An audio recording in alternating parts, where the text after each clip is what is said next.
Sometimes the fight against evil gets a bit too occult and stark, and those are the times when the Justice League has to go dark.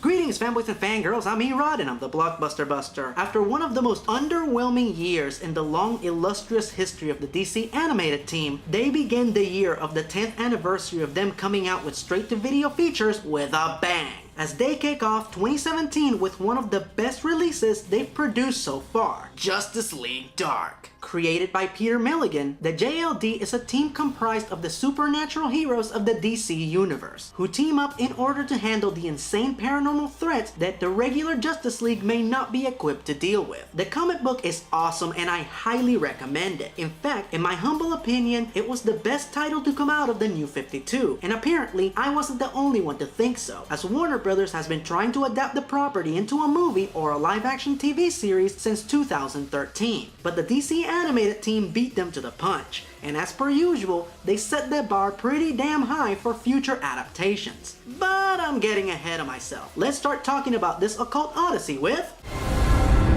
The plot.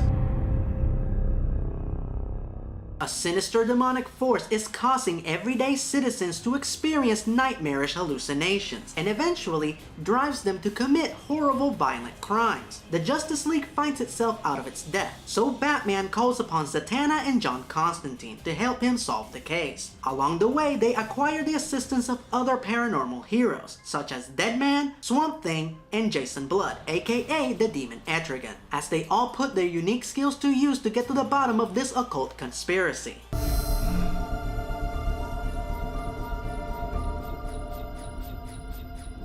What's happening? If this were a computer, I'd say it's frozen. Cheers.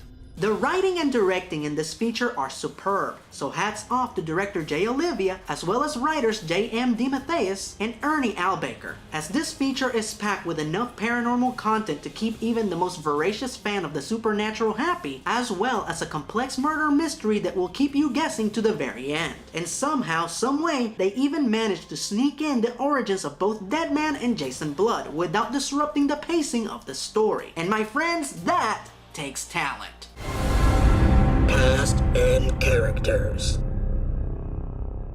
The only thing better than the storytelling in this feature are the characters, and they are excellent. Now, we all know that the only reason Batman is in this is so the DVD will sell well, as the sad fact remains that the only DC DVDs that sell are the ones featuring Batman and the Justice League. So yeah, it is a bit annoying that he is featured so prominently on the promotional material of a movie that is about the paranormal DC heroes, but it's a necessary evil. Interestingly enough, the creators made it work, as they had Batman be the audience surrogate, which was interesting, as the usually brilliant and infallible Batman is generally the one to deliver all the exposition. But since this case is beyond his area of expertise, he becomes the one to ask all the dumb questions that helps the audience stay up to speed, which of course annoys the hell out of the usually well-informed Dark Knight.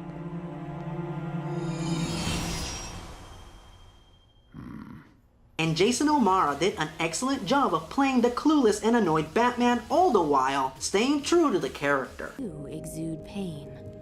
Your life is a patchwork of blackness with no time for joy. How do you cope with it?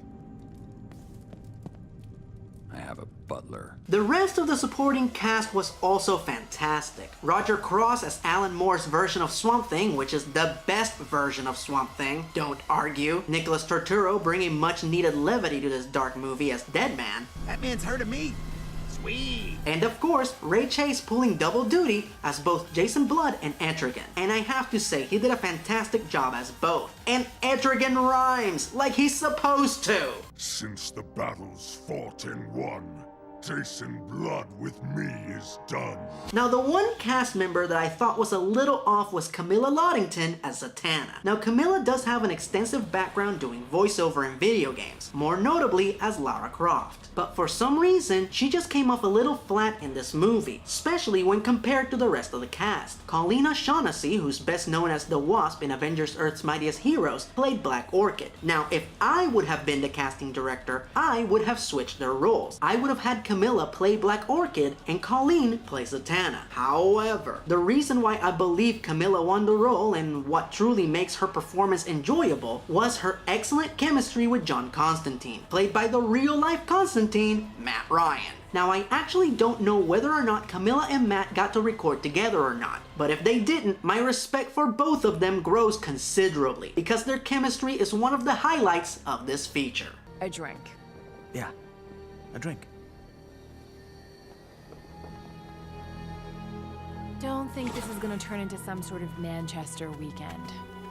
Get that out of your head. Now, I'm a huge fan of the comics, so as far as I'm concerned, the creators had me at Justice League Dark animated movie. Little did I expect them to sweeten the deal by casting the definitive actor to play John Constantine as the paranormal private eye in this animated feature as well. Shut up and take my money! Now, even though I was really excited about this, especially after NBC unceremoniously canceled the live-action series, I was slightly concerned, as Matt Ryan is ostensibly a theater and an on-camera actor, and has done little to no voice work. But my god was he excellent in this, playing Constantine just as beautifully and efficiently as he did in the live-action series. And you know the creators of this feature were fans, as they also brought Jeremy Davis onto the feature to reprise his role as Richie from the Constantine series. Still wondering what Batman's doing in my living room. Now, usually in these videos, I like to share what my favorite line of dialogue from the movie was, but the fact of the matter is that my favorite piece of dialogue is pretty much everything Constantine says ever. Cheers. I don't give a flying shite what you think your bloody purpose is. I give you wizard and arsehole extraordinaire Felix Faust. Favorite scene.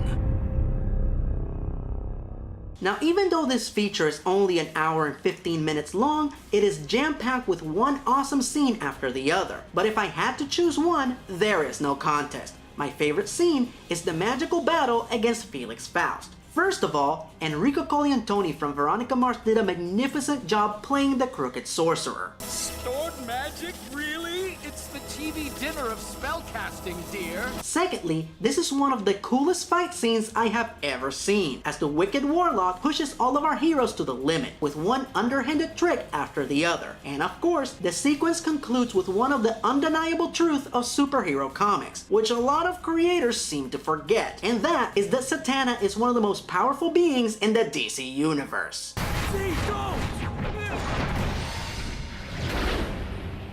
Don't kill him. Hell, there's even a scene in which she simultaneously stops Superman and Wonder Woman without breaking a sweat. Yeah, you better remember that. Final verdict. For many years, I have maintained that Lauren Montgomery's Wonder Woman animated movie is my favorite of the DC animated features. And while that movie will forever hold a special place in my heart, I would like to confirm at this very moment that Justice League Dark has officially replaced it as my all-time favorite DC animated feature. And I believe that says it all. 10 points on the badassitude meter. Summon the House of Mystery, gather your coven, and give it a watch. Until next time, I'm Erod, I'm the Blockbuster Buster, and thank you for watching. There's another way. But it involves asking a favor of someone that I don't have the best relationship with. Someone else dislikes you. Shocking.